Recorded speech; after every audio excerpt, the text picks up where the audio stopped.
जय हिंद साथियों, फिर से स्वागत करता हूं आपके अपने चैनल में। और देखिए, आज का जो हमारा टॉपिक रहेगा वो एमसीक्यू क्वेश्चंस नहीं रहेगा। आज थ्योरी बेस्ड में हम लोग बात करेंगे। और इसी से देखिए, जितने मैंने आंकड़े हैं यहाँ पर झारखंड जनसंख्या से जो 2011 में हुआ था, और इससे पक्का क्वेश्चन है कि जनसंख्या से क्वेश्चंस तो आपको पूछा ही जाता है कॉम्पिटिशन एग्जाम में, और झारखंड में भी पूछा जाएगा, ये कंफर्म बात है। तो आज हम पूरा डाटा एनालिसिस देखेंगे और पूरा आंकड़ा एक एक कर करके हम लोग देखेंगे। और इस आंकड़े को आपको एकदम याद कर कर रखना है, क्योंकि एग्जाम में तो जरूर पूछा जाएगा। तो चलिए स्टार्ट करते हैं सीधा झारखंड की जनसंख्या के ऊपर। लेकिन उससे पहले थोड़ा सा आप लोग को जानना है कि आखिर ये जनसंख्या क्या होती है। आखिर हम बात करें तो सभी जगह पहले आप ये समझ लीजिए कि जनसंख्या क्या होती है। तो जनसंख्या क्या है? तो जनसंख्या देखिए, एक निश्चित क्षेत्र में जब पूरा कैलकुलेट किया जाता है कि कितने लोगों की क्षमता है या कितने लोग रह रहे हैं, उसे हम लोग बोलते हैं जनसंख्या। थोड़ी सी जनसंख्या को देख लें, क्योंकि जनसंख्या अगर देखी जाए तो भारत की जनसंख्या पहले हम लोग देख लेते हैं थोड़ा सा। भारत की जनसंख्या क्या है? भारत की जनसंख्या भी आपसे पूछ सकता है। झारखंड का एग्जाम है तो झारखंड से तो पूछेगा ही, लेकिन सेंसस हम लोग जनसंख्या थोड़ा सीख ले। देखिए, निश्चित क्षेत्र में उपस्थित लोगों की संख्या ही कहलाता है जनसंख्या या सेंसस। लेकिन आखिर ये जनसंख्या, सवाल उठेगा कि आखिर क्यों देश को जनसंख्या करने की जरूरत पड़ जाती है, और पहला जनसंख्या कब हुआ और किसके द्वारा किया गया, जनसंख्या कौन करवाता है, ये सब पूरा आज हम लोग देख लेंगे। यहाँ पर देखिए, जनसंख्या का मेन मकसद क्या होता है किसी भी कंट्री या देश का। वो देखिए, किसी भी देश का एजुकेशन सिस्टम या शिक्षा अगर हम बात करें किसी भी देश की शिक्षा की, साथ ही साथ किसी भी देश का डेवलपमेंट यानी जो विकास हो रहा है, और किसी देश का न्यूट्रिशन या पोषण की बात आ रही है, तो ये तीनों जानने के लिए, ये तीनों का रीजन समझने के लिए हम लोग सेंसस करवाते हैं। अगर आप समझ जाइए कि देश में पता ही नहीं चलेगा कि हमारा शिक्षा लेवल क्या चल रहा है, एजुकेशन लेवल क्या है, तो इस डाटा को जानने के लिए कि हमारे देश में हर 10 सालों में करवाया जाता है। देखिए, 2011 के बाद नहीं हुआ था, क्योंकि 2021 में होना था, लेकिन आपको पता है महामारी के कारण, लॉकडाउन के कारण ये नहीं हो पाया था। लेकिन होने की अब बहुत ही जल्दी उम्मीद है कि अब कुछ सालों में इसकी सेंसस करवाई जाएगी, इसीलिए उसको स्थगित किया गया था। तो मैं क्यों बताया कि रीजन ऑफ सेंसस, मैंने बताया जनसंख्या क्यों करवाई जाती है। तो देखिए, जनसंख्या करवाने के कारण होते हैं, आप शिक्षा व्यवस्था को जानिए कि हमारे देश में शिक्षा व्यवस्था कैसी है, या कितने प्रतिशत लोग शिक्षित हैं या नहीं है। दूसरा, कितना डेवलपमेंट हो रहा है। सपोज कीजिए कि हमारे देश में व्यक्ति की जनसंख्या बढ़ती चली गई, लेकिन वहाँ पर संसाधनों की कमी है, तो किस तरह से सरकार पूर्ति करेगी। इसीलिए तो जनसंख्या करवाती है कि कितने संसाधन रहेंगे, कितने हमको पूर्ति करनी है। फिर देखिए, न्यूट्रिशन वही हो गया, संसाधन मतलब न्यूट्रिशन बोल सकते हैं, पोषण। कितने गरीब लोग हैं, कितने को पोषण देना है, तो ये सभी डाटा किससे पता चलेगा? तो जनसंख्या से पता चलेगा। देखिए, अब क्वेश्चन पहला बनकर आता है कि पहला फर्स्ट टाइम जो जनसंख्या है कब कंडक्ट कराई गई थी, कब की गई थी। तो पहला जनसंख्या जो करवाया गया था 1872, जी हाँ, 1872 में करवाया गया था, ठीक। और करवाने वाले कौन थे? तो करवाने वाला भी कभी कभी आपसे नाम पूछता है, तो आप बोलिएगा लॉर्ड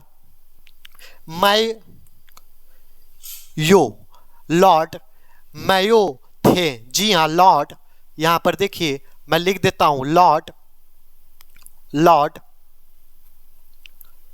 मैयो द्वारा किया गया था। ये सवाल पूछा जा सकता है, अगर जनसंख्या से क्वेश्चन पूछेगा तो ये सवाल पूछा जा सकता है कि फर्स्ट जनसंख्या जो हुई थी वो कब हुई थी। तो आपको बताना है कब हुई थी, 1872 ईस्वी में हुई थी। और किसके द्वारा करवाया गया था? तो लॉर्ड मेयो के द्वारा करवाया गया था। फिर देखिए, फिर 10 साल के बाद, मैंने बताया 10 साल के बाद होता है, तो कभी कभी आपसे क्वेश्चन पूछ सकता है कि प्रथम दशकीय जनगणना मतलब फर्स्ट डिकेड सेंसर किसने करवाया था। देखिए, दूसरा हुआ था क्या, 1881 में यानी 1881 में हुआ था। ये कौन करवाए थे? तो ये करवाए थे आपके यहाँ पर लॉर्ड रिपन आप जानते होंगे वायसराय ये कहाँ के थे, ये आप कमेंट में बताइएगा। और लॉर्ड मायो वायसराय किसके थे ये भी आप बताइएगा। देखिए लॉर्ड रिपन के द्वारा 1882 में करवाया गया था। और सेंसस का फादर जो बोला जाता है, जनक बोला जाता है, इन्हीं को बोला जाता है, लॉर्ड रिपन को बोला जाता है। तो ये भी आप याद रखिएगा, ठीक। अब हम लोग आते हैं थोड़ा सा आगे, इसी में देखिए किस आर्टिकल्स में बात की गई है। कभी कभी आपसे क्वेश्चन पूछ सकता है कि जनसंख्या का जो प्रावधान है किस अनुच्छेद में दिया गया है। तो देखिए ये जो अनुच्छेद दिया गया है वो दिया गया है आर्टिकल्स 246 में, 246 में, हाँ, अनुच्छेद आपका 246 में इसका प्रावधान दिया गया है। लेकिन सबसे बड़ा क्वेश्चन यहाँ पर उठता है कि जनसंख्या का जो संचालन करता है वो कौन करता है या कंडक्ट कौन करवाता है। तो देखिए हमारे गृह मंत्रालय द्वारा ये जो कंडक्ट संचालन होता है, आप संचालन की बात करेंगे तो आप बोलिएगा ये जो संचालन होता है किसके द्वारा होता है, तो ये होता है गृह मंत्रालय द्वारा। और गृह मंत्रालय यानी होम मिनिस्टर नियुक्त करता है, एक किसको रखता है, तो जनसंख्या आयुक्त रखता है, जनसंख्या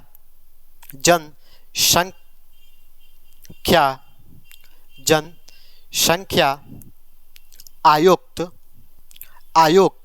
अपॉइंटमेंट करता है, यानी आप बोल सकते हैं सेंसस कमीशन। जी हाँ, सेंसस कमीशन को आयुक्त करता है। तो यहाँ पर देखिए अब आपसे पूछ देगा कि 2021 में सेंसस कमीशन कौन थे, और सबसे फर्स्ट में जो मैंने सबसे फर्स्ट का डेट आपको बताया उस समय सेंसस कमीशन कौन थे। जो फर्स्ट सेंसस कमीशन थे, फर्स्ट आपको याद रखना है, सेंसस कमीशन जो थे वो थे WC प्लाउडेन, प्लाउडेन, जी हाँ प्लाउडेन, WC प्लाउडेन थे। फिर आपसे लास्ट पूछेगा यानी 2021 में जो सेंसस हुआ था, जनसंख्या हुआ था, उसके आयुक्त यानी जनसंख्या आयुक्त कौन थे, यानी सेंसस कमीशन कौन थे। तो आपको बोलना है सी चंद्र मौली थे। तो ये था डिटेल्स। अब देख लीजिए सेंसस 2011 का अगर बात की जाए तो थोड़ा सा देख लीजिए सेंसस 2011 का स्लोगन क्या था, थोड़ा सा हम लोग देख लेते हैं और उसके बाद बात करेंगे कि इसका स्लोगन के साथ साथ लोगो क्या दिया गया था। तो देखिए 2011 में जो सेंसस हुआ लास्ट, उसका जो स्लोगन था ना, वो स्लोगन था आवर सेंसस आवर फ्यूचर, यानी हमारी जनगणना हमारा भविष्य, हमारी जनगणना हमारी भविष्य। और लोगो जो दिया गया था, लोगो था LED, लोगो क्या था, LED टीचर विथ लैपटॉप, यानी हाथ में एक लेडीज को दिखाया गया था, एक लड़की को या शिक्षिका को दिखाया गया था जो कंप्यूटर लिए हाथ में खड़ी थी। ये था हमारा लोगो। और आपको ये भी बता देना है कि इस बार जो 2011 का, इसी बार मानकर चलेंगे क्योंकि हुआ नहीं है, तो ये जो सेंसस था वो कितनवां सेंसस था। तो आप बोलिएगा 2011 का जो सेंसस हुआ था, जनसंख्या हुआ था, वो था 15th था। तो ये भी आपको ध्यान में रखना है। अब देखिए इसके अकॉर्डिंग जो आपके मोदी जी हमेशा बोलते हैं 121 करोड़ की आबादी, 121 करोड़ की आबादी, यानी 2011 का उनको सेंसस पता था, इसीलिए बार बार बोला जाता था 121 करोड़ की हमारी आबादी है।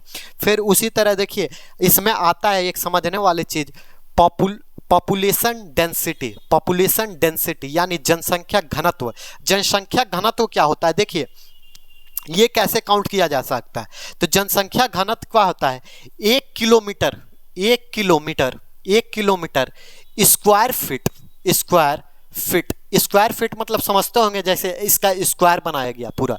तो इस स्क्वायर फीट में, पूरे 1 किलोमीटर के स्क्वायर फीट में जितने पॉपुलेशंस रहते हैं, जितने लोग रहते हैं, उन्हीं को बोला जाता है जनसंख्या घनत्व। जी हाँ, इसी को बोला जाता है क्या, तो आप बोलिएगा इसको बोला जाता है जनसंख्या घनत्व। जनसंख्या घनत्व यानी पॉपुलेशन डेंसिटी।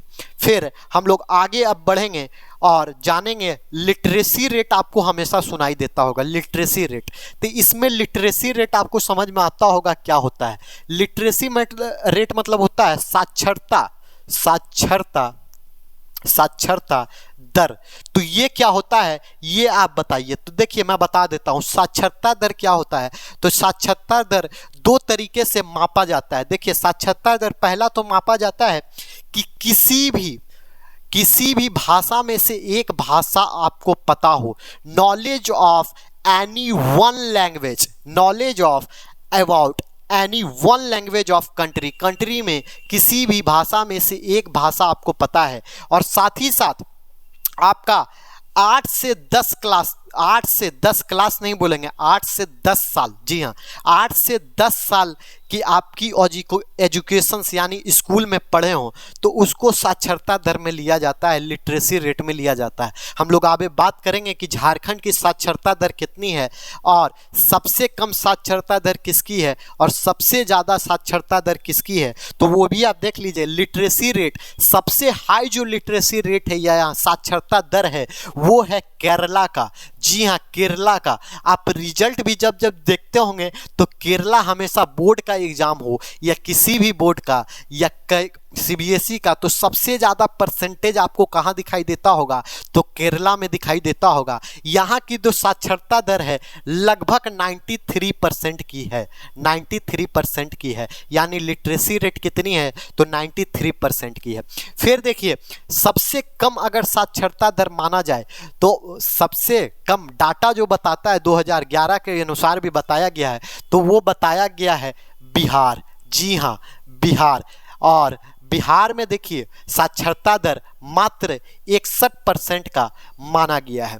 लेकिन ये मत समझिएगा कि बिहार कमज़ोर है, यानी बिहार चाहे तो आपको पता है जितने योद्धा, जितने आईएएस, जितना पीसीएस के अधिकारी निकलते हैं वो बिहार से ही निकलते हैं। जब तक तोड़ेगा नहीं तब तक ये लोग छोड़ेगा नहीं। तो बिहार आपको यहाँ पर डाटा में भले दिखाई दे रहा है कि साक्षरता दर कम है, क्योंकि यहाँ पर एजुकेशंस 8 से 10 साल के बच्चों को मिल नहीं पाता, और लैंग्वेज जो मैंने बताया था एक लैंग्वेज में पकड़ होनी चाहिए वो नहीं मिल पाता, इसीलिए। लेकिन उसके बाद अगर इन लोगों में इतना जोश और जज्बा होता है बिहारियों में कि वो सब कुछ तोड़ने के लिए तैयार रहते हैं और तोड़ ही देते हैं। सब जगह पर अधिकारी में कहीं भी जाइए बिहारी आपको जरूर मिलेगा।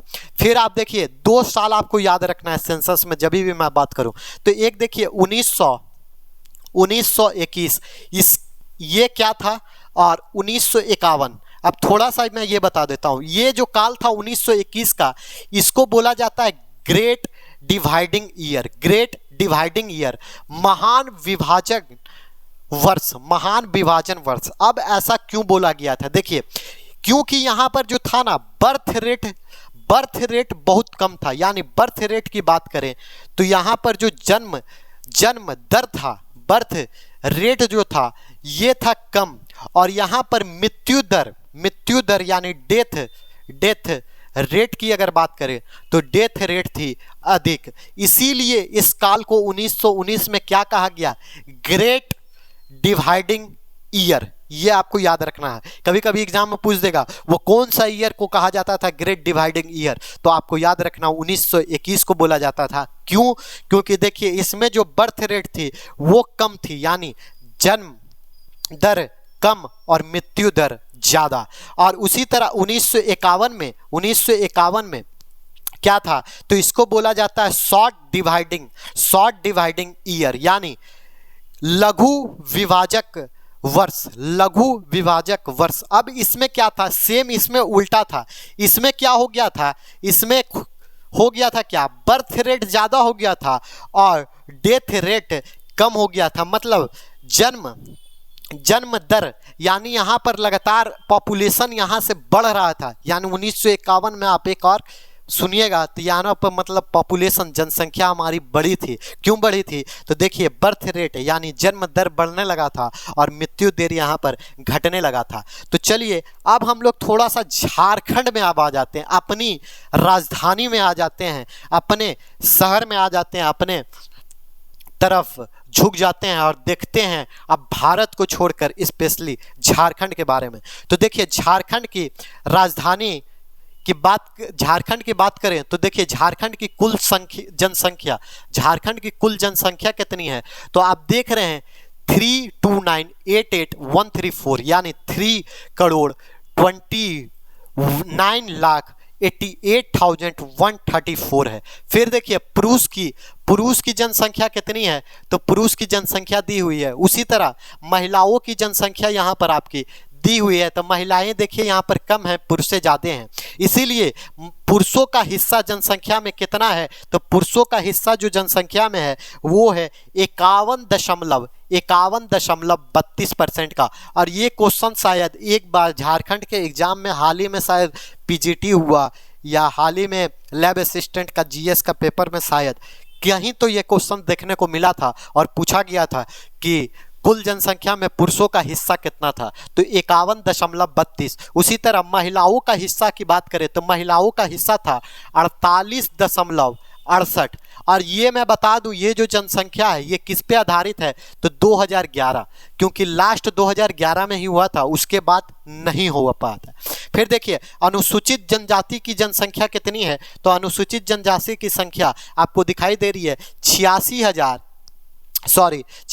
नहीं है, 8,64,542, तो ये दी हुई है। फिर देखिए अनुसूचित जनजाति की प्रतिशत की अगर बात करेगा, देखिए कभी भी आपसे एग्जाम में ये नहीं पूछेगा, ये आप भूल जाइए कि कितने टोटल थे, ये आप भूल जाइए। कभी भी पूछेगा तो वो प्रतिशत ही पूछेगा, परसेंटेज ही पूछेगा। तो इसीलिए इसको आप नेगलेक्ट कीजिए, इस पे ध्यान ही नहीं दीजिए। लेकिन ये डाटा आपको जरूर याद रखना है। और कौन सा डाटा, तो आपको याद रखना है प्रतिशत का। तो अनुसूचित जनजाति का प्रतिशत आपसे पूछे, परसेंटेज पूछे, तो आप कितना बोलिएगा, तो आप बोलिएगा 26.2 का। और उसी तरह आपसे पूछे अनुसूचित जातियों का प्रतिशत कितना है, देखिए जनजाति और जाति में हमेशा कंफ्यूजन होता है, इसको ध्यान में रखिएगा।